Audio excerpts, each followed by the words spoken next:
Hello, everyone, and welcome to another episode of Magic Morons. You see, it is natural. I tried. But as you guys can see, we have company as we have three humans here in play, and I am joined by the great architect of concepts and legends, Alper Markov. Oh, thank you, Alison. And of course, we have our third host here with the most. Really with the most, honestly. Elba. Hello, everyone. Glad to be here once again. So hi to the people. Hi to the people. Okay. So first thing that I would like to say is we're going to be revealing something to both Alison and Elba that has never been seen before. And I think it's a big deal. I'm pretty sure there will be some gasping. Elba, sorry to introduce. Elba, let me just ask, what did Alper told you about this? Sincerely, like the exact same thing he just said. That he said he had to reveal something that he really wanted to do live while recording because he wanted to get my reaction. Yes. I do have one question. Okay, Alper, before you reveal, are your pants going to stay on?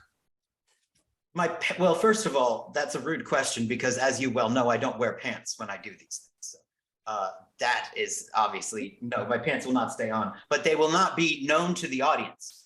Okay, perfect. Sorry, I clearly I apologize for the poor construction of my question. You should be so lucky as to see me pantsless, sir, because everybody who has said it is something they'll never forget and they'll see when they close their eyes. So frankly, I'm pretty sure that means that I'm gorgeous. So that's awesome.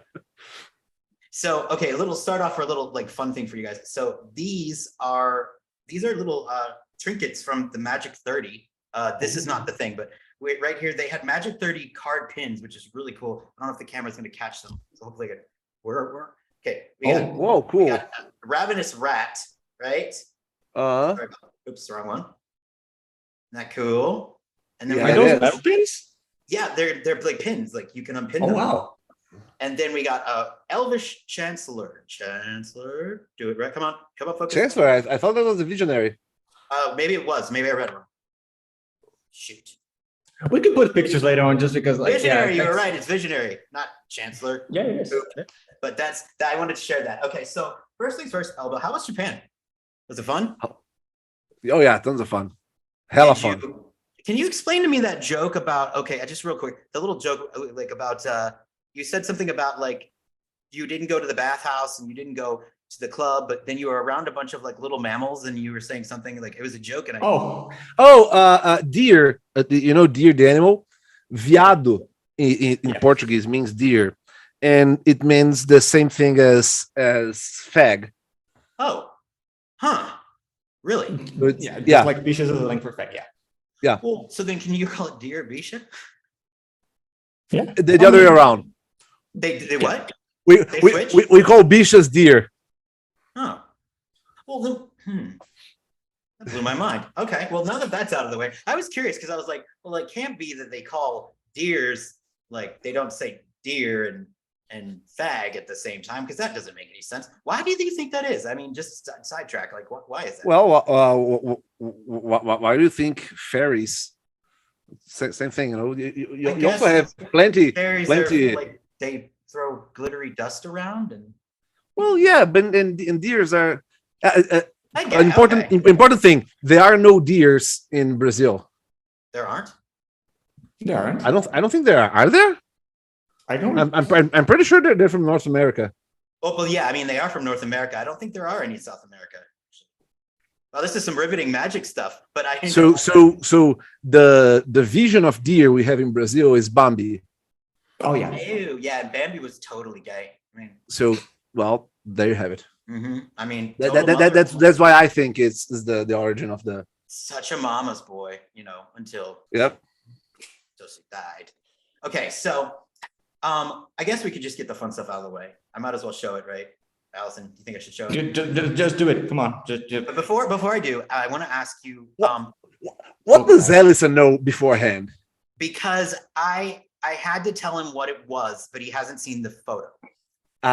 Ooh. So he's Okay. sort of included, but not entirely. Yeah. During a Saturday at a random time, I got a phone call. It was like that happened. Like, oh, I see. So here I'm just gonna upload it. So, but I want to ask you first, what was something that you would like say? What would you say if I said I held a rare piece of magic art in my hands that everybody knows in a hotel room in Vegas? Now, would you say that that's likely or unlikely?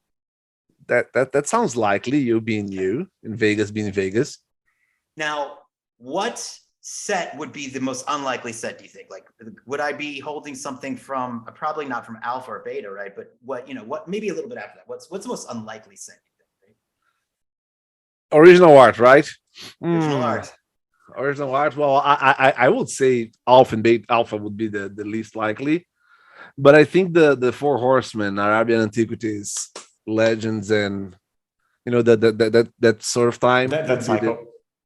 Well, you are actually getting warmer and warmer because I sort of, that was a loaded question. I told you it couldn't be that, but you guessed it first. So it was from Alpha. I did hold an original from Alpha. But I want to show you what the original was that I held. So I'm gonna add it into chat, and we're just gonna add it as I upload it. But wait, hold up. Was there? I was in Vegas in 2017 for the 25th anniversary. And now there's the third, and there was a show of original Magic art. Did they do the same thing for Magic 30?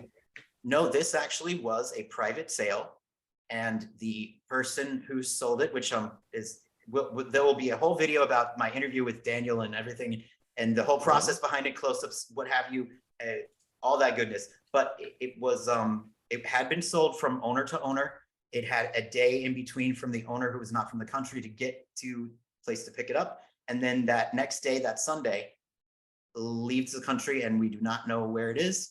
I will tell you that it did sell for $4 million, and it is the second most expensive fantasy artwork ever sold in the history of fantasy art, only behind Frank Frazetta, who one of his pieces sold for $5 million.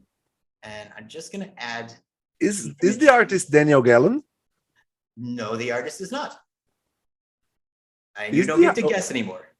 Oh, come on! Okay, You're getting here. Okay, you get to guess. All right, if you must guess, take another guess. But I'm gonna lie if you get it right. It's not Faye Jones. No, it can't be Faye Jones. I need to keep a poker face right now. What'd you say, Faye? I said Faye Jones. No, it's not. It's not that person. It's actually uploading now. Do you want to see the painting that I held? Share the file in the meeting. Mm-hmm. Oh my God! It's image 5542. It is. Do you want to know it? And hopefully it looks. No, hold up. As soon as I download it, I'll look at it. Slowly download it. There will be photos up here. It'll be. I just want your reaction. Okay. Fucking hell! God damn it! Oh, I lost it. No. I downloaded it. I have no idea where the computer saved the damn thing. I just clicked the download button. We'll do some cuts. We will do cuts because this thing is going to be cool and flawless, and we're going to look so cool. Because, well, I mean, we're cool people. So I knew it when I saw the picture. It looks cool. Okay, it looks really cool. I'm back. Okay. Yeah, no, I still haven't. It's whoa. You know what? First of all, congratulations. Second of all, I'm surprised by the amount. When you said it was $4 million sale, I even thought like, that sounds Black Lotus-ish. Mm-hmm. But at the same time, I was like, nah, what are the odds? They're selling Black Lotus original art. Can I tell you this? It's insanity. It was insane. We'll be doing actually later on. We're going to do a podcast because there were a couple of other people that were in the room. There was a representative from Wizards of the Coast Japan, and then there was one person who was being interviewed later, a card dealer, and we were the channel that literally should not have been in a room. I don't know how we managed to get in there, but we did. So wow, that happened. It was unreal. Now it's gone. We don't know where it is. Foreign purchaser, and it was really wonderful. The first the first people that were there. And I hope I don't mispronounce the name. Alika is the name of the Japanese, the correspondent who did an incredible job. And he almost he'd lost it. He started crying, holding it. It was so emotionally intense for him. And he was like, "Oh, I'm so embarrassed that I cried." And I was like, "Well, don't worry. I was crying too, but I was just crying through my body and the flop sweat." It was Nate was he's like, "Now spin it around." And I'm like, "What, like a freaking street sign? Like I'm trying to sell it outside, one of those things where it's spinning the Black Lotus around?" Because there's Christopher Rush's signature on the back, and you can see where all the archived paper is. And it was unreal. Later on, I had to take a nap after that because I was I held the Black Lotus. And then I wanted to go up to everybody and be like, "Guys, guess what I was doing? I couldn't do it. Oh my God." Everybody was I just wanted to scream it. I wanted to get a congratulations. Congratulations. That is fucking awesome. And in case you've washed your hands since then, you're a better person than I am. Oh, at least a cleaner person than I am. Again with these presumptions, I did not wash my hands. I haven't ever washed my hands. And I frankly resent that you would even infer that I did. Now I have to ask, do you know what country the Lotus came from and where it's going to? Oh, I don't know where it's going to. I do know that I believe the previous owner was Peter Atkinson. Who was the that makes sense. No. Yeah. Par for the course, I suppose. And the person who bought it, I do not know. And I believe that's what they prefer it to be. Although, I'm sure they want to remain anonymous. How does this work? Did he have a secretary in a suit with two bodyguards giving? It was very low key. But no, there wasn't. There were no bodyguards. It was just, I don't think that anybody could have possibly known that this thing was there. I'm absolutely imagining like Lex Luthor auctioning off pieces of kryptonite. Hidden place, hidden in plain sight, corner place, just like a street lamp. I think that because it was not a gathering, it's a place where a bunch of Magic fans are going to be, or where expensive art is expected to be at. It's a lot easier to be aware, because there was only counting me and Nate, there were 4 people in the room with us, and there was literally no way to. I mean, you could try to run with it, but somebody was blocking the door, and there was, and we were in the other room kind of watching through the TV, and well, not through the TV, but there was a crack and you could see into the main room. We're just just peeking in. It was incredibly awesome to watch. Again, still don't quite understand how I managed to fart my way into that one, but I did. Congratulations, dude. Thank you. I mean, it was it was a crazy weekend, and we'll get into other parts of it when the nerds come on, because the nitpicky nerds come on, because we had some crazy run-ins with that too. But I did bring some stuff for you guys also. I know it's gonna be more images, but there's spoiler cards from the Brothers War that I don't know if you've seen them yet, but if not, I mean, I don't know. Have you guys been checking out the spoilers yet? And I don't know if they have spoiled these cards yet, but I'm gonna give it a shot. We're gonna just jump right into Brothers War so you guys can have a visual treat of that. And the first one that I'll share is this. Our old friend, we haven't seen him in a while. And it's a JPEG, don't worry. So it should load immediately. Here he comes, wait for it. I think you'll all remember this fellow when you click on it. It's 5557. I always wonder what he looked like. And that is our friend Gix. Gix. I forget. Okay, so I should open the image too, because it's Gix Yawgmoth Praetor. And we should read it. I guess just read the card. Legendary creature, Phyrexian Praetor. Whenever a creature deals combat damage to one of your opponents, its controller may pay 1 life. If they do, draw a card. So it's got its own Phyrexian arena in it. And then for 4 and 3 black, discard X cards, exile the top X cards of target opponent's library. You may play lands and cast spells from among the cards exiled that way without paying their mana costs. Ooh. That's a brutal one. I really like that it's not when one of your creatures deal damage. It's whenever a creature deals damage to an opponent. So right. Right, if you that's attack true. someone else, you draw cards. That's true. I didn't even think about that. Well, that's why I'm not a good player. I But mean, oh yeah, my God. you have to pay a big cost and also discard some cards. So like that, it's just you're gonna just take a bunch of them and draw a shit ton of cards. It's a great card. You do unless you're running a Crick Son of Yawgmoth deck, because if you have Crick out, you're paying 7 life or I whatever. have a Crick Son of Yawgmoth deck. Way to go, Alper. Thank you. Be buying that card. Honestly, if you're going to Commander Mono Black, 7 mana is trivial. I mean, Yeah, with exactly. Cabo Coffers and Even all Dark the Ritual. isn't it? Just, play a yeah, little just like, yeah. I also have some exciting news. Magic the Gathering has rectified its PG-13 bullshit and has turned now to rated R. I would say inarguably rated R. Oh, seriously? The artwork is well. I think that this would qualify as a rated R for sure. I'll get your opinion on it, but this is the card art for Diabolic Intent. It's being reprinted. I saw that Diabolic Intent was going to be reprinted, but I haven't seen the art. Let's see. Well, it should be loaded for you now. Dun, dun, dun. And this was by Dan Scott who did it. What do you think? I think you, sir, are a squeamier person than I originally thought. Oh, me? You.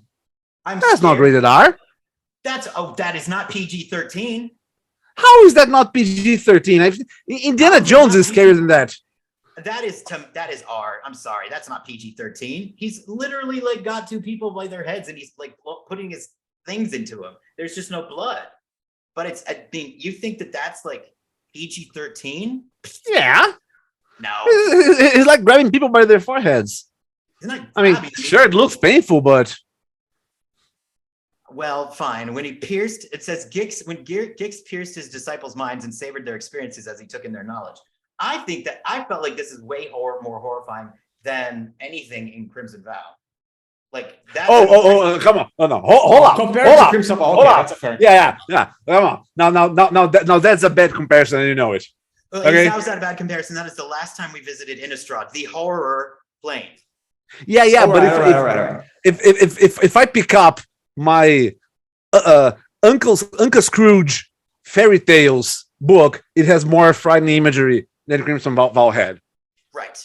And that's all I wanted is I wanted to see something that was like, because my worry with the Phyrexians was like, oh God, what are they gonna do? Are they gonna make like the Phyrexians cute?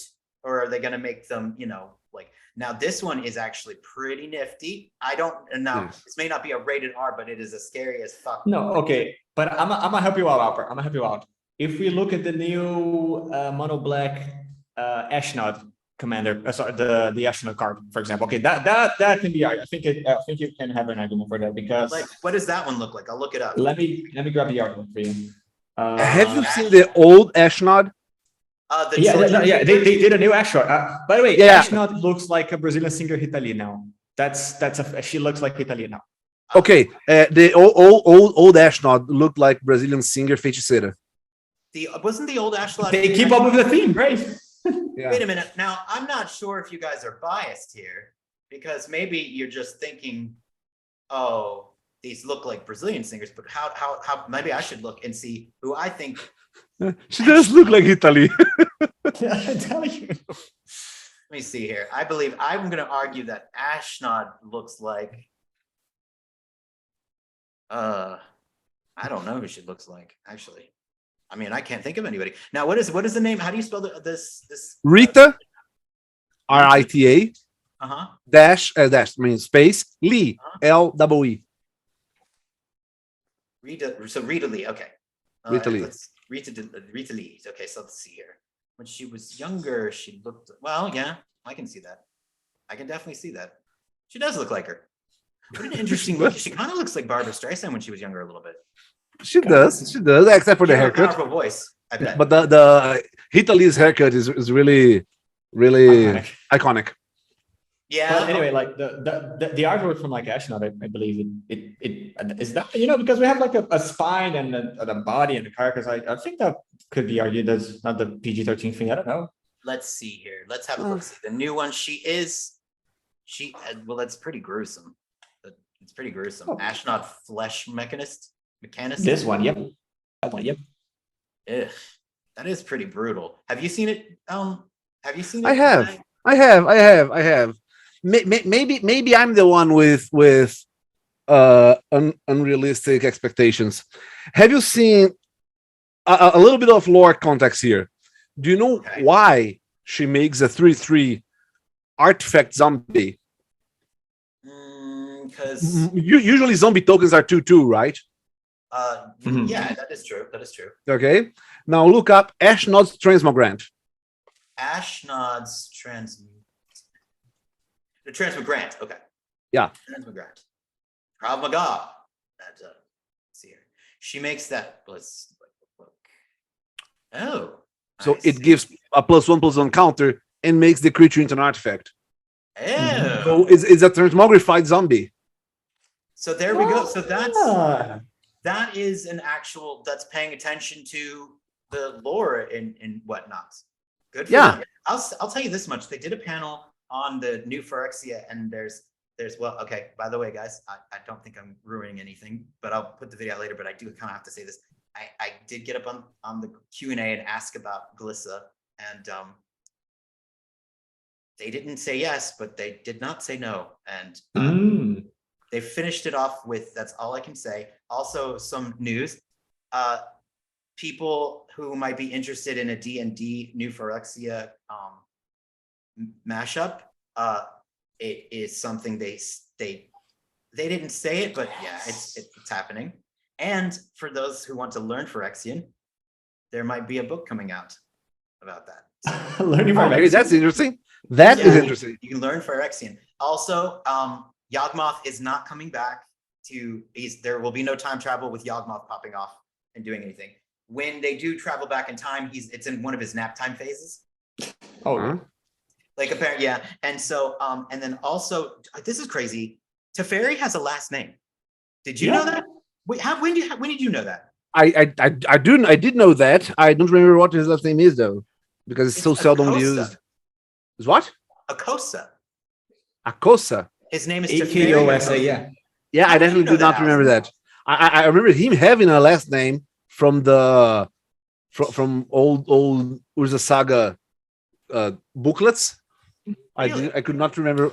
If you put a gun to my head, I would never guess Acosta. I think there was like one of the Planeswalkers deck along like the Planeswalker deck or something, or either on the Commander 2014, maybe like a booklet or something. It had the name. I got reminded when you mentioned it on the talks we had before, like when you came back from the thing that like so basically like I gotta be honest, if it weren't for you, I wouldn't say I knew he had another name. Wait a minute, but I told you about it. I recall. I No, told you. I know, I do, but like I've seen it before, but I forgot about it. So like, oh, but then it was like, oh yeah, he did. No, But how that's could the you one. have seen it before? What was the first card Teferi ever was printed? Which one was that one? No, but it The was first not like card he one was card, it ever was like one of- printed was Troublesome Student. Yeah, Yep. or was it? Yeah, that one. I mean, I guess the first like legendary was his, wasn't it? Mage of Zalfur. Yeah, Mage of Zalfur, the first Yeah, like his massive first creature. legendary was Mage of Zalfur. Yeah, I always thought he was like Teferi, like Cher or Madonna. You know, just like Teferi. The fairy. You Well, know? Like, Oh, you see, between Disruptive Student and Mage of Zalfir, it was 9 years. So there was plenty of time to fill up the lore. Only between 9 then and years? then. Wow. 9 years. I The do Bible like book? Mage of Zalfir is from 2007. Well, double check Oh, this. I'm going by my memory. yeah. But I think Mage of Zalfir is from 2007, and Disruptive Students is from 98. See, I thought you meant by the age of the fairy, not the cards. Actually, that took a second for me to process. Sorry. You mean the cards, right? You mean the cards, right? Because like Yeah. the guy- the boy I mean, grew up the there, real some time magic. real world 9 years. Okay, No, okay. not in Magic Dog years. I was like, yeah, he was playing with time magic or something. Jesus Christ. They okay, so Teferi has a last name. So another, what was the well, there's other tidbits. Okay, well, let me just get to it. This is a really cool card. It is called Portal to Phyrexia, and I'm gonna upload. Oh it. yeah. Oh. You I'm saw at it? this and at the same time excited and annoyed by this card. Okay, tell me why, but I'm uploading the artwork for Alison now. And Please do. I haven't not seen this card. This right here is a fully foil commander deck, which I'm foiling out. Okay. And well, okay, it's not fully foil. I mean, my Gauntlet of Might isn't foil. Oh well, then you should be Well, embarrassed. I shouldn't. That's a I know card there's from not 1993. I know there's not a foil that exists, but really, you should be ashamed. You should have made it happen. You should have gone back in time with Teferi. I'm sorry, Mr. Acosta. So, I was very close to finishing this. I'm only missing a Blood Moon for this, and now I need a foil Gate of Phyrexia. What? Oh, that's why you're annoyed with the card. Yeah, Because you want it. In I foil. want it in foil. Yeah. Do you see the artwork, Alison? Damn. I'm pretty sure that is that the Eliminator? That looks like some. Damn, that looks. What's? Jeez, I forgot the inverse word. Wait, why did you forget the Stranger Things? That looks like some Stranger Things. Jesus Christ, man. That's a wow. Now I argue again. This Okay, I'm definitely outside of expectations because Stranger Things is another series that I'm very, very annoyed by how PG-13 everything is. I never got past the first season because the first season was good and then I forgot to watch the rest of it. But I'll tell you this much. Well, I watched the first season. I could call it many things. Good is not one of them. Really? I mean, Really? wow. So what's like good to you? Like, Man, what's a good recent horror entry into television? You know what's very good recent horror? Get Out. Oh God, yeah. I mean, well, duh. I mean, it won an Oscar. Hello, like that's so easy to say. You don't even have to see Get Out to know that it's good. It is really good, though. It's brilliant. I haven't seen it, and I know it's good. So you haven't seen Get Out? Man, Get Out. We had this conversation. I'm scared in this video. You know, I watched The Witcher, man. No, but so was my college professor, a friend of mine, Stefan. Hello. He's scared of horror movies too. That's one you can actually watch where it's not going to frighten you so bad that you're going to be like haunted by it because there is a resolution that leaves you feeling okay. It's not like one of the ones that leaves you like broken for life. It's not like Chainsaw Massacre. It's not like Texas Chainsaw. No. And there's like, holy shit. Okay. No. Okay. Hold up. I don't know what's the English name for La Piel que Habito. It's ever seen that one? What's it about? Give me 1 second and I'll find the Skin I Live In with Antonio Banderas. Yeah, that one was pretty brutal. But it doesn't have any jump scares. It doesn't jump up and scare. It doesn't says ooga booga booga. You just that's good. That's already a good one. That's a good one. Well, there's nobody. That's a big plus for me. There's nobody. No spoilers, but I don't believe anybody is murdered in Get Out. I don't think. Maybe somebody is murdered, but it's not somebody who is. It's not a slasher flick. No one is murdered on screen. Yeah, no one's murdered on screen. It's definitely more psychological terror than anything. Yep, it's definitely. social commentary. Definitely. But you should see it. But I digest. A little bit of side art for you. These are some drawings that they showed at the Phyrexian lore panel. The original. I'm sure you've seen it before. The original Mark Tadine work. Oh, by the way, actually no. Wait, one more card. I forgot. One more card that's showing up. And this one is called, it's by Dominic Mayers, so no, it's gonna be good stuff. Oops, clicked the wrong one. 5559. Oh no. 5559 is the name of it, is the name of the card. It's actually called Visions of Phyrexia. Is it Phyrexia or Phyrexia? Phyrexia. It's sort of like potato, I guess. Right? But I say Phyrexia. But I mean, yeah, I think I say Phyrexia. I know you could say Phyrexia, but Phyrexia is also, I think that's appropriate, right? Well, I have no idea whether I'm correct. It's just because since it's a Y, and English makes no sense. I always thought that it had an E sound. What was that again about a toilet being a boy? The bathroom is a boy. No, I thought the toilet was a boy. No, the toilet's a girl. Oh, the toilet's a girl? Allison, I thought you said the toilet was a boy. I might have been wrong. Well, it can be a boy if you call it vaso, I guess. Yeah, that's where I was going. Yeah, I think so. Okay, well, isn't the ocean a boy too? Yeah. Well, how is the ocean a man? It's clearly a giant, watery is a giant watery man. Like, Go, come on. You live in Florida, right? I do. So the ocean just came in, wrecked all your shit, took half away, and went home. Yeah. Oh my god, that was such low hanging fruit. I'm sorry. Did you just make a fruit joke? And besides, I think that there's much more, like, if and I love my sister, but I can tell you this much, right? When she gets premenstrual, she's similar to that kind of, natural disaster where, like, you might get it. But the point is that me language good, you language bad, okay? Naturally. Phyrexia, as long as I'm right, that's all that I care about. But okay, but the artwork though on Visions of Phyrexia, I love it. Now, apparently what I was told is that it is representative of the two brothers, and it's the two stones when they put them together, and they didn't tell you which one, but they said they hinted at which one is Urza and which one is Mishra. I know what I think, but obviously I'll ask Elba what he thinks, because I don't know what I think.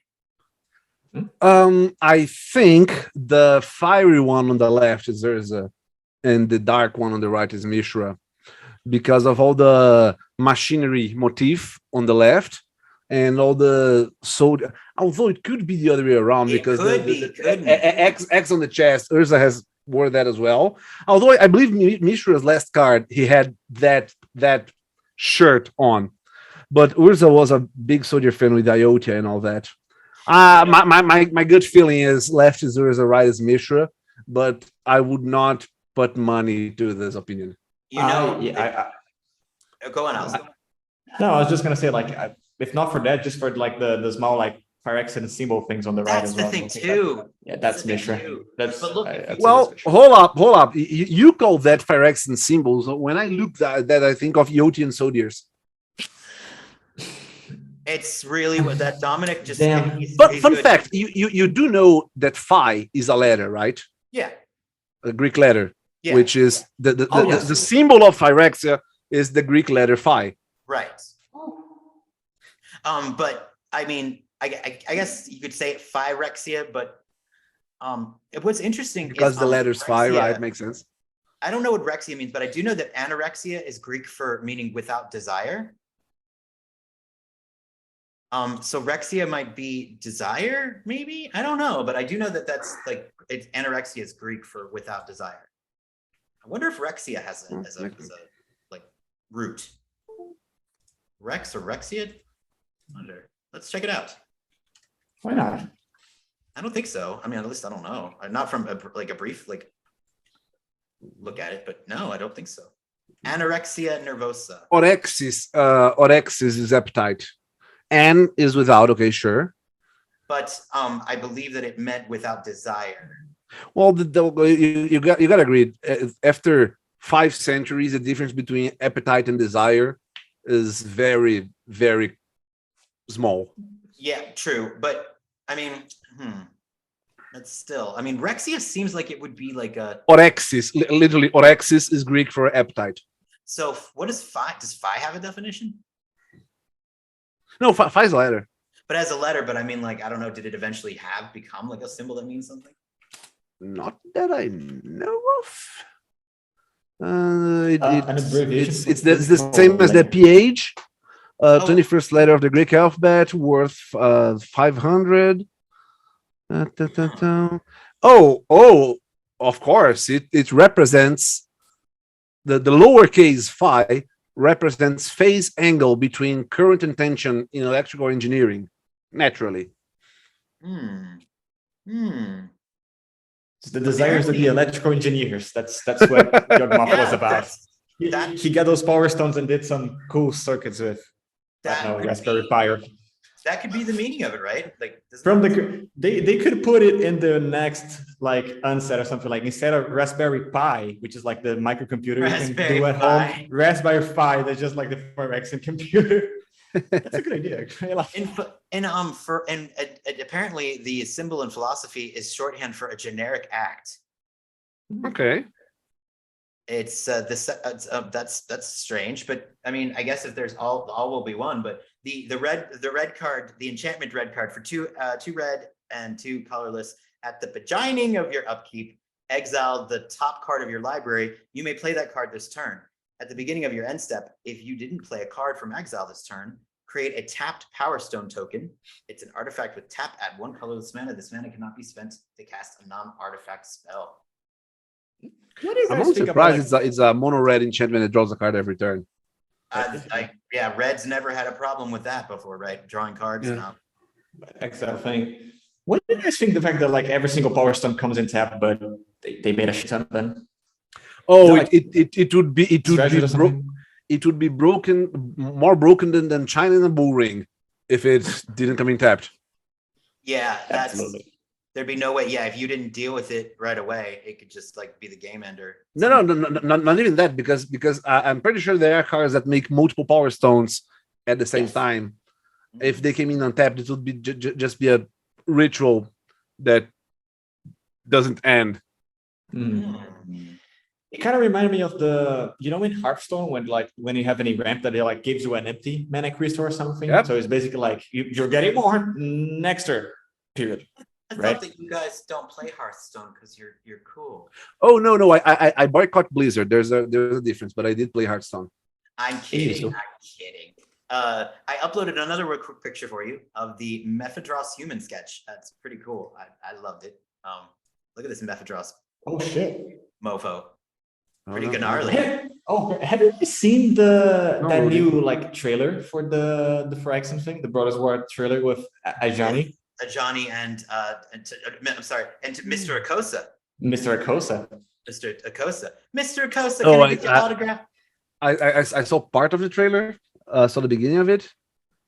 Now tell me that first part where he meets the old lady. Doesn't he feel like that those ladies from like the ladies from some part, the ladies from Monty Python and the Holy Grail? It's like I didn't vote you. Tell me, that was the first thing that was in my head. Like I didn't vote you. You're not, you know, the Planeswalker. I thought that the commercial was very. I mean, the animation's like wow. like excellent, like bar none. But I wasn't buying Teferi's voice. I feel like his voice needs more bass, more like it needs to be deeper and richer. Tell you what, You want James Earl Jones to voice the fairy?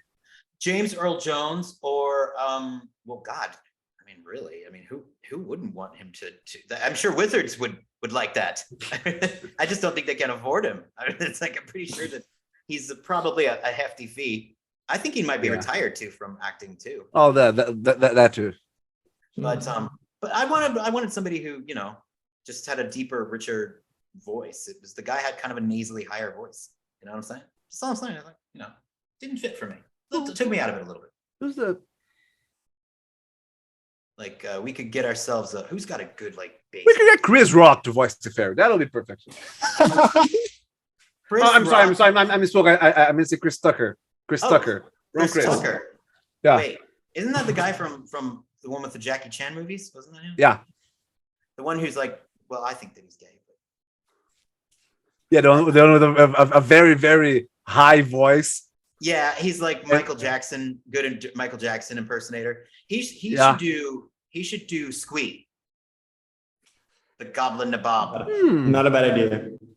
Could have him do Squee, but Or just take Eddie Murphy and make him do like the donkey from Shrek or something. That's It would be a good squeak. I could even joke about it. He would be an awesome squeak. Eddie Murphy could be an awesome Teferi, I think, if he wanted to. Like, I think when Eddie Murphy does. Yeah, Eddie Murphy has a deep. When he's talking seriously, he has a deep voice. He played a vampire in Vampire Brooklyn pretty effectively. I mean, it was like That's one of my favorite bad movies. yeah, it didn't turn out so well, but it had such potential. But he was good as Yeah. the vampire. Like he was believable and he had deep, terrifying voice. Okay, so right quick, I think that's it. Oh, I wanted to. We met somebody at the event too, Nate and I. We got our picture taken with him, and I just wanted to share that picture with you guys too. So it's coming up right now. I hope you're excited to see it. I'm excited to reveal it. I'm curious now. And I'm actually the reason why I'm stalling is because I accidentally opened up a fucking program that I didn't mean to open up when I was trying to send the picture. So that's what I'm doing. I'm vamping, and now it's sending. Good Lord. Hey Alper, do you know any art from Magic art from the late 90s, like the original Phyrexians art from Urza Yes, Saga, yeah. Exodus, and so on and so forth?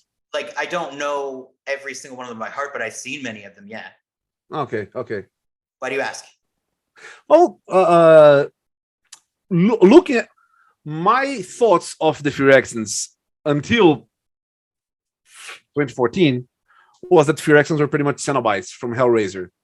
And that's what they have always very clearly been in my mind. And that's what I'd say they've been depicted as in There's a Saga. I think that honestly, there's more shades of H.R. Giger's Aliens, I think, than I would say. I can see that as well. Because now I've asked a few artists like that have drawn them that they personally did not do that, but Mark Tadine was on stage at the lore panel and he name checked Anson, of course. It was just, I was like, yeah. But when they were designing it, he mentioned that Giger was an inspiration. So, you know, I mean, and you can't say his name without thinking of the Alien films. I mean, like, they're just. That said, isn't Giger? Hold up. Giger. He is the his stuff is truly of nightmares. He yes, but here's the thing. I'm thinking that the Cenobites are also based on Gigers. Probably. I mean, the book came out in 1987. There's really no way to not be inspired by that man. It's if you're in science fiction and horror, and you're doing aliens or something otherworldly, it's impossible to avoid his reach because you don't even need to do the aliens. If you're in sci-fi and horror. Sorry for that. If you're in sci-fi and horror, you're gonna get some Giger vibes. You have to. I mean, it's sort of like you have to be forgiving of that, I think, because when something is that like much of a cultural touchstone, it's like there's no way you can avoid it. And I don't think anybody is like, I think we're all like, okay, we all know that you know it. We all know that, you know, like it's part of the myth of like the human thought, and we'll go with it. But maybe there have been some creations since then that have been that believable 100%, but like I can't think of many. I mean, the Alien movies, like there's that scene where he when the guy's up there looking around for the cat and the alien pops out. Now, if you watch that just by itself and without sound or context, it looks like the alien's just going boo. But because the body art and the design of it is so surreal and so realistic, and the way that it's cut, like you don't even see it attacking. You just see it going, and it's still one of the scariest fucking scenes in horror like ever. Like it is the jump scare of jump scares. But that suit does not look like a man in a suit. It doesn't look like. Nope. I dare say that computers were step backwards in horror films. You think of Alien, you think of Jaws, and if you stop to think about it, they were big rubber dolls with no movement, and they were scary as hell and back. They were, yeah, well, that's the thing. But then also, like with Jaws, there was that whole the thing was the shark malfunctioned so much that the beginning of the movie, the reason why the shark is not shown is because all of the scenes that he was planned to be shown, he was malfunctioning.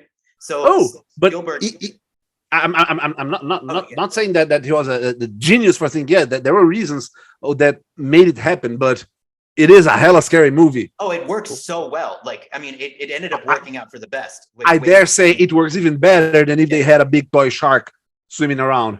Exactly. Well, like, okay, for an example that you're talking about that I would say is perfectly, that explains it 100% is the original Nightmare on Elm Street versus the remake of Nightmare on Elm Street, where Nancy's in bed and there's a scene where Freddy's head pops out of the wall and it's this eerie effect. Like it looks like the wall is coming out with him. And it's super duper trippy and it's frightening. And well, I'll put it up on the screen. I'm sure we can get away with it if there's no sound showing. But like, it's very surreal. And you wonder, what the hell did they do to do that? Well, what they did is they created a fake of the bedroom and they got a giant spandex sheet. And they had Robert Englund just push his head through and like go over the Heather Langenkamp who plays Nancy's head. And it looks fantastic. Now, if you look at the new one with Rooney Mara, who, by the way, butchers that like role to a degree of which I mean, she won an Oscar. I thought really like she should be tarred and feathered for her role of like, you don't do that to Nancy, but they do CGI with Freddy coming through the wall. And it is so ridiculous looking. I mean, like it just looks terrible. And it's like a movie from that was shot in 1983 is kicking the ass of something that was, this much more expensive and this much more. I mean, it was garbage. So yeah, I'd say that that's the truth. But yeah, that's. When I was a kid, I loved to go and research how they did effects on horror movies. And there's always this thing, like you said, but they put a sheet of spandex and then, I don't know, they cover the spandex in quick drying plaster to make it that effect. And nowadays just says, the computer did it. They did it. We all learned from the prequels of Star Wars that like too much CG. Yeah, let's just put a stop to it. Just like go back to some practical effects. Have they done some practical effects in the remake of the It? They did not do all practical, but there were some practical. There are some practical. For example, the eyes moving outwards are practical. Well, yeah, I mean that's something that there was Bill Skarsgård, the actor. Yeah, like, he could do that by himself. Like that's his he can just do that. I think some sort of like he was born with it. But I don't care. I mean, I'll tell you what, Bill Skarsgård can swing his eye whatever way he wants to, as long as he's swinging it by me. Okay, so that's basically my little tidbit section. But before we ended, I did say I met somebody me and Nate met somebody. Click on the image. I want you to see it. I'm looking at it, and you guys totally lost. And he's I'll tell you what, Nate by this picture, right? He's just like he's totally like in synchrony with Fibofib, just they're one lost him totally. He's very. I think I said I would own a Fibofib, but I didn't mean like in a bad way. Like own, I meant like I'd like to have one as a pet, but like not. Not in the way that they're intended to be owned in the storyline of Magic, because that's terrible. But I would love to own a Fibblethip. I would have so much fun with a Fibblethip. He'd be all nervous, and I'd be like, "Oh, calm down, Fibble. Don't worry." Is Fibble a planeswalker though? I love how he even has a nickname already. Yeah, he's Fibble. He's Fibble. I hear about you, Elba. I hear you're doing something about Legacy. That is. Right, Alison? Is it Legacy? I believe so. Yep. We're organizing some lovely Legacy tournaments. Yep. I'm organizing. I just hit a snag on this, but I'm organizing the national tournament for March 11th, 2023. So the nationals, like, so how did you propose that, or how did they get you? Like how'd you it's a side effect of being absolutely ignored by Wizards of the Coast. So it's a side effect? Yeah. Explain that to me. I'm not sure I get it. If I get in contact with every Legacy player in Brazil and we all agree that we're going to play a tournament on a date and we call it the national tournament, it's a national tournament. Wizards of the Coast doesn't give a flying rat about. Well, Wizards of the Coast doesn't give a flying rat about Legacy. They care even less about Legacy in Brazil. So it's a national tournament. I'm not the one that came up with this idea. We've been having national tournaments since 2011, I want to say, maybe 2012, and it's always been like this. The Legacy community in Brazil, we get together and we organized a large tournament nationwide. Thus, is a national tournament. It is not endorsed or sponsored by Wizards of the Coast in any way, shape, or form. What would you do? What would it be something that you would be open to if like that came up in the future? If Wizards of the Coast wanted to endorse this, sure, I would. Okay. My huge snag is that a bigger bill than I expected came up, and I'm like, how the fuck am I going to pay for this? So you got saddled with something. No. It's just that I'm planning tons of stuff, and I don't want to go into details because, especially if it's 6 times more expensive than I originally expected, it might not happen anymore. So I don't want to overpromise. So part of the plan became more expensive than I was anticipating. So yeah, if any large companies are willing to sponsor, I'm all for it. This And is so the legacy that's what you're saying is that could be use some sort of like sponsorship or some sort of endorsement. oh yeah, definitely. All right. It's good to know. The thing is, I completely understand from Wizards' point of view. It does not make it's not good business sense to care about legacy. Mm-hmm. It's a very well. It's a comparatively small subset of players. I'm expecting 200 players. Okay. Which for Magic is not a very large tournament, right? No, but it's an okay tournament. It's these players by as a rule don't purchase booster packs, which is theoretically Wizards of the Coast's main source of income. Mm-hmm. So makes sense that they wouldn't care about it. A few people that don't buy our main product. Why would they care about it? Mm. But my point, the reason why I'm doing this is precisely to find ways to monetize and to publicize outside of the we gotta sell booster packs mentality. I think that's admirable. I mean, and I think that there's a like an actual like I think people would actually get on board with that, especially with the debacle that happened with the Magic 30 anniversary packs, which by the way, they gave away 4 packs. They gave away 4 packs to each person who got the Black Lotus, like the Black Lotus passes. Mm-hmm. I only spent a mere $1,000 for 2 tickets, and we didn't get them. Everybody, like the only people who got it were the Black Lotuses, like, and they had their own VIP lounge, which I mean, I was like, VIP lounge, but here's the best part, and I will be, I'm telling it now, but I'll tell it again later. So I'm with BZ at the event, and there is a whole bunch of seats that are just wide open, there's just seats everywhere available, like, and I walk up and there's a judge there, and I was like, what's going on with this section? He's like, this is the command zone.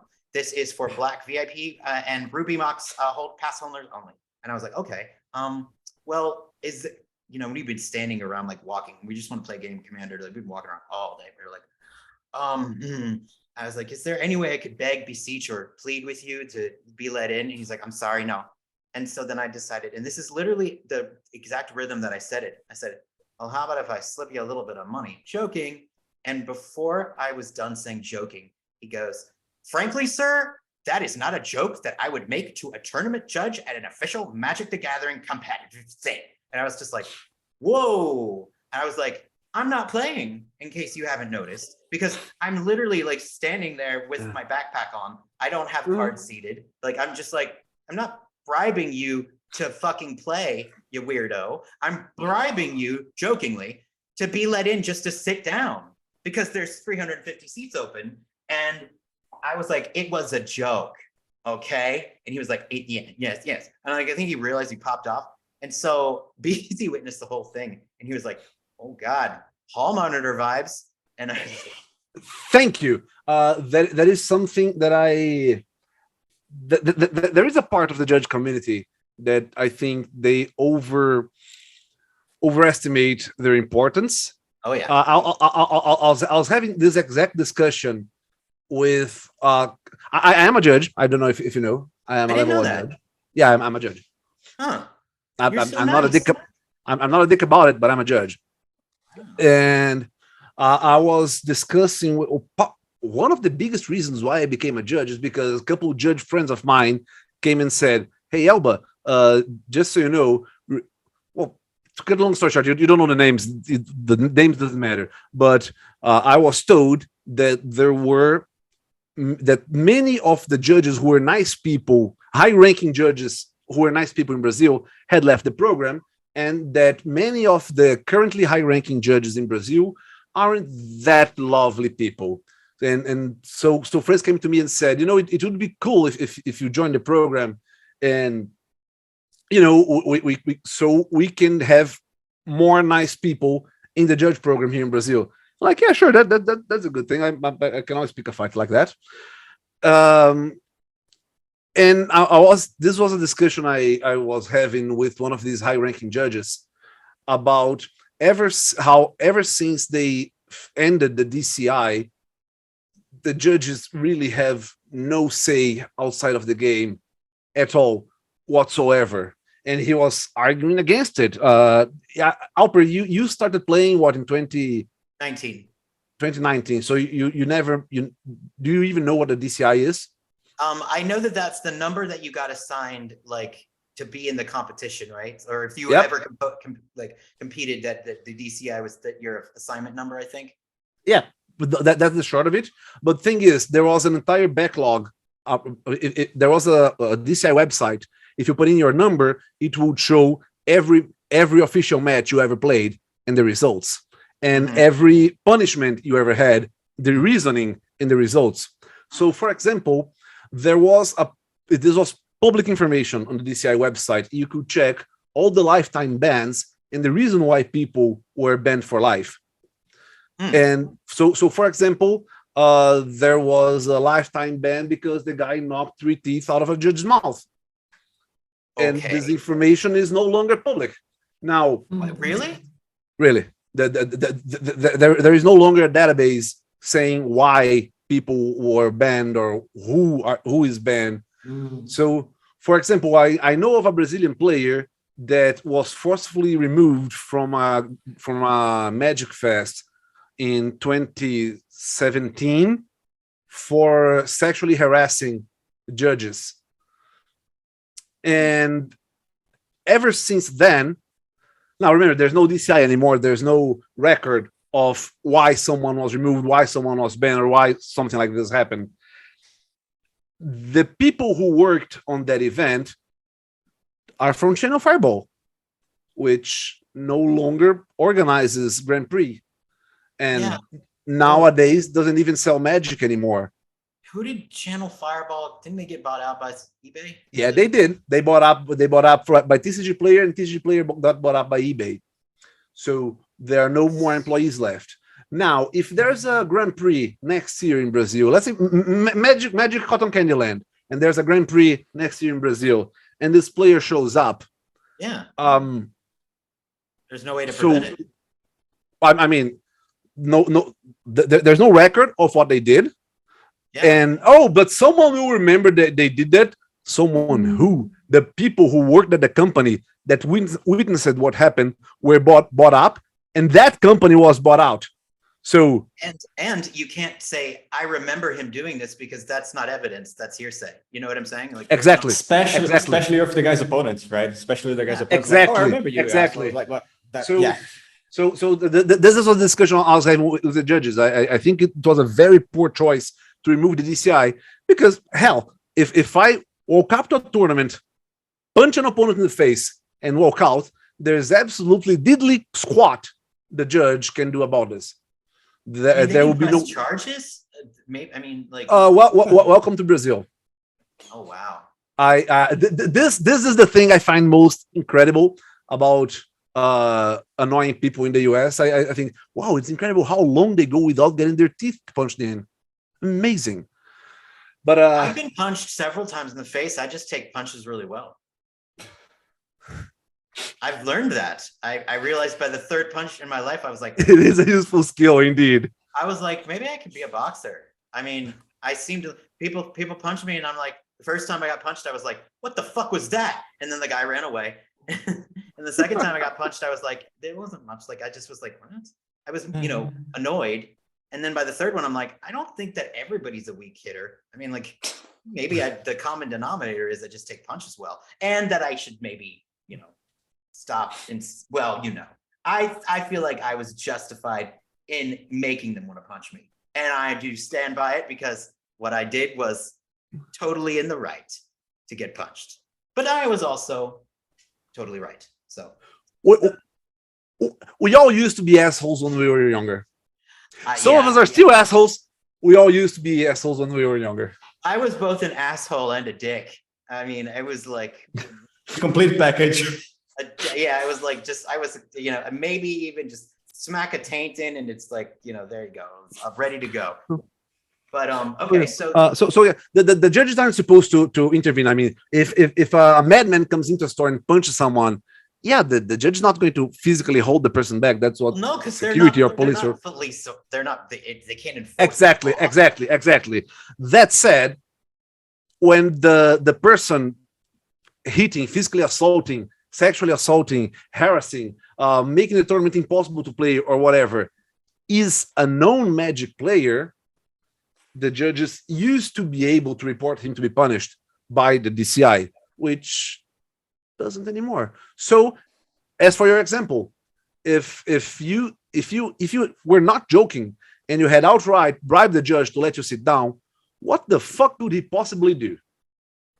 What? Well, that's interesting to know that. Would he call the police? What law? I'm not saying rule, not venue rule. I'm saying law. What law are you breaking when you offer money to a security guard to ignore you while you sit down? Oh, Yeah. not even a security guard, because not a security guard. He's a Magic judge. Yeah. And I looked at the tournament, it just said tournament, I looked at the tournament employees, I think it's at a tournament thing. So I'm wondering who was doing the thing at that event? Who was doing the bossing, the policing there? Because I mean, they had bomb sniffing dogs, which were really cool. Like, they're just really Dogs are cool, yeah. Like, Wow. do not pet them, says the sign, and I won't, but I wanted to. Yeah. Because I was like, you're a cool dog, you can sniff bombs. I mean, Who's a good boy? Who can sniff some bomb? that's like that Come to think of it, I guess every dog can sniff bombs, but he's a cooler boy because he can tell us he sniffed the bomb. No, I mean, all dogs can sniff bombs, but I don't think if my Shih Tzus would be like, they'd be like, Whatever. where's my food? Like, Yeah, exactly. So okay, so the legacy event is happening now. I want to know one of the funnest things that you did in Japan before we wrap up today. I want to hear a fun Japan story from you, Elba. I want to know, besides going to the bathhouse and doing it with a bunch of fags, I want to know what you did that was second to that. Which, by the way, everybody, I can say that I am a deer.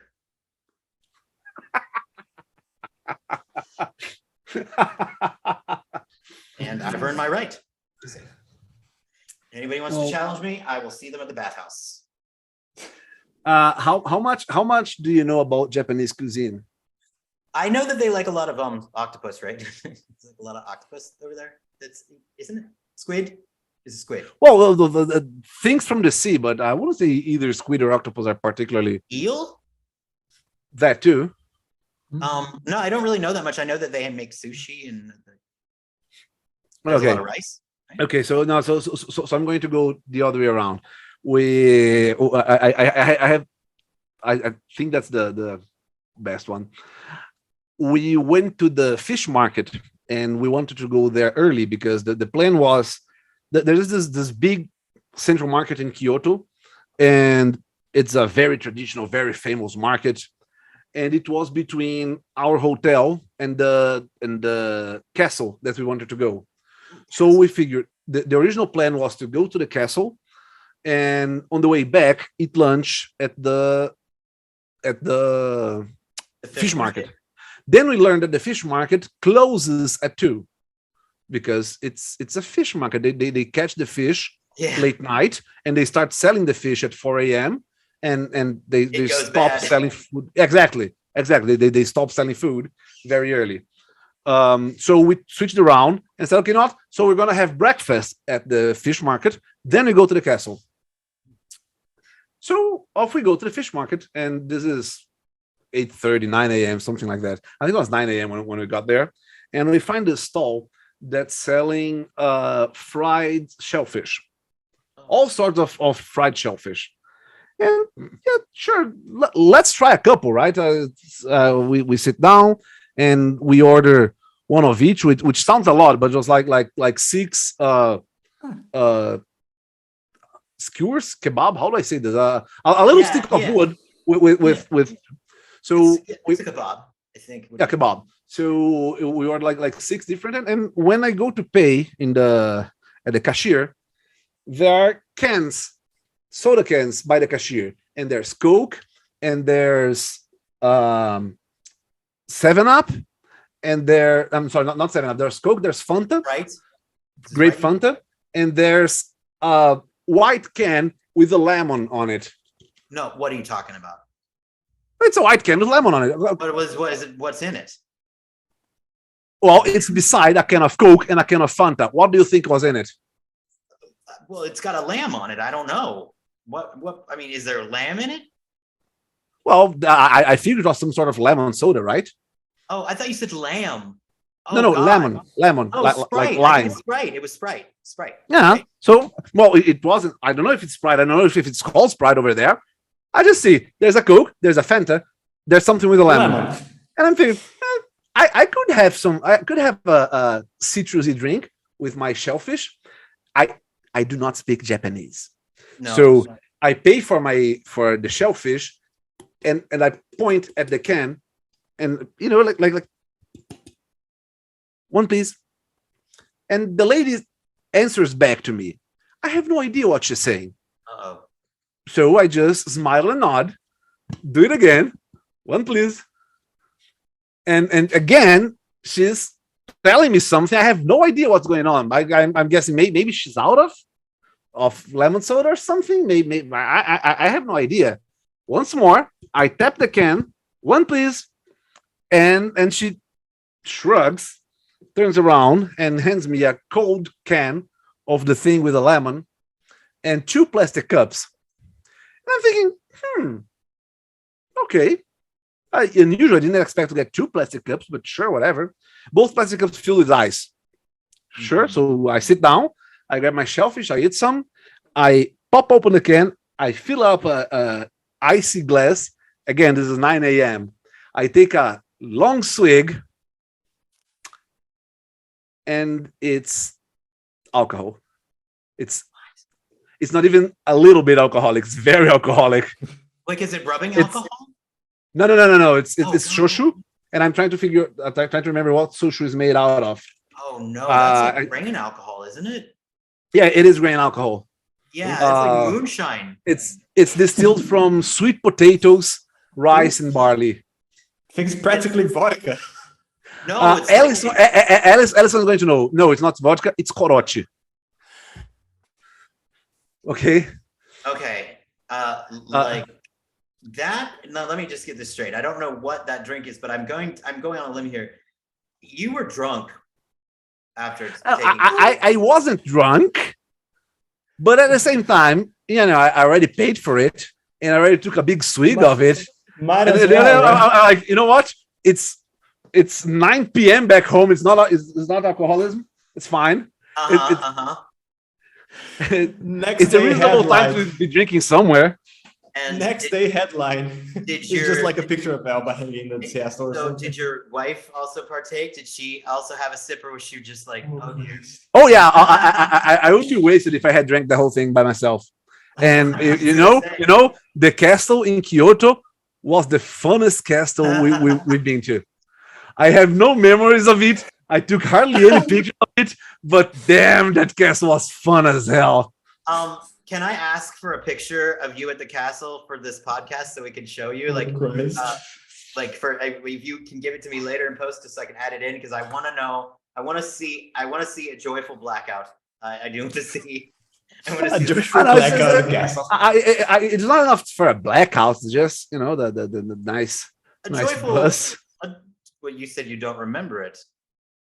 I don't remember the castle itself. Well, castles they all look Blurs like and details and rooms and you mix them up together. It's all the same. Joyful blurring, let's say. A joyful smudging. A joyful and focused. I will need to locate a picture that is not blurry.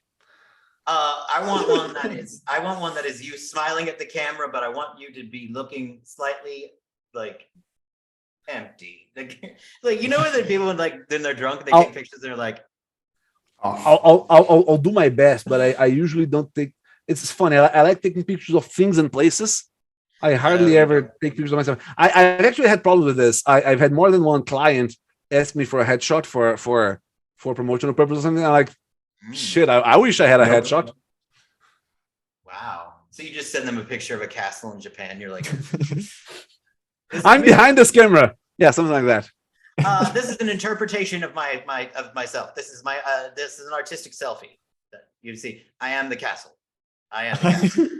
I am the castle because you see I was drunk. Now, that's a beautiful story. I mean, I was waiting for it. Actually, I was thinking it was going to be much more like gnarly. I was waiting for you to like end up drinking like some sort of like animal pee or. Especially if it was like lamb in a can. It's like, yeah, lamb in a can. It's yeah, beef. I thought That would be hilarious. No, I'm a responsible traveler. I only do what everyone around me does. I did go to a yakiniku place without knowing what yakiniku is. what is it? What is yakiniku? Aha! So I was told by multiple guides that yakiniku was very, very good. And Google told me that this yakiniku place closed at midnight, that they spoke English, and that they accepted credit card. They actually, and that it was on the 12th floor of the building.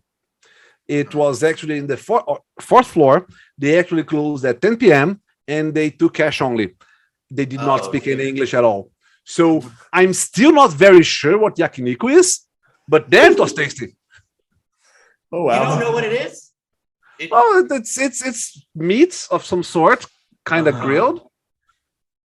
I was like, I'm waiting for you to be like, and I ended up in a prostitution brothel. That's exactly what I was expected. I was expecting to say like, it's very good. Don't worry, they take credit cards. You don't have to worry. I thought it was like some BDSM shit. It's just like, yeah, there's a picture of like Elvis trapped in a dungeon. But Elvis. Elba. Oh, I thought you said Elvis. I was like, that's very. I mean, there's probably somewhere in Japan with like Elvis trapped on a BDSM dungeon. So I don't know. Japan. Yeah, because No. I've had my. Now this is going to be fun for both of you. You know, I'm from northeastern Brazil, right? I know of it, but I don't know what it's known for. No, I am from northeastern Brazil.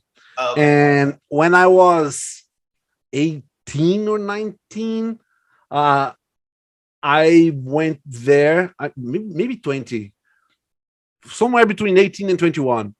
I went there for a party with friends I hadn't seen. I moved to São Paulo when I was 15 or 16. So 3 or 4 years later, I go back to a party with friends. I don't remember. I think it was a graduation party. Yeah. And we end up in a brothel, which okay, no, it's fine. Okay, all's good. And then this little girl walks in, and she had to be like, she had to be like 10 or 11 years old tops. In a brothel? Yeah. And she walks in and we're like, what the fuck brings their kid to a place like this? What the hell's wrong with these people? Yeah. Then she gets up on stage and starts stripping and like, fuck this, I'm done. No. I check, please. No. I don't even bye, guys. No. Oh, that's horrifying. It is, and this is northeastern Brazil. Oh, so, wow. Yeah. I tell you, I didn't even approve of seeing children on in the Las Vegas, like on the Fremont Boulevard. Like I thought that was inappropriate. That is inappropriate. So yeah, that kind of turned me off of brothels in a general sense. I'm like, I'm good at. Yeah, I can understand that would be enough to like sully it for life for me and hopefully anybody else, because that's fucking dark. Ouch. Oh God. Oh my God. Now I'm horrified myself into a coma. I'm gonna look at a Phyrexian to feel better. So yeah, that's why I don't do adventurous sex stuff when I'm traveling. Me too, but I only do that because I'm lazy and I don't travel often. But when I do travel, I do like to prostitute myself from any corner I can find, even if it's like in a Publix or like pay up for the trip while on the trip. Like, does anybody want any sex for like just I don't know, I'll take a penny. You know what's really cool I brought from Japan? I did not expect to find this at all. What is, you bought a, oh no, Mogwais don't come from Japan. Oh shit! What is that? That's a virtual boy. That's a virtual boy.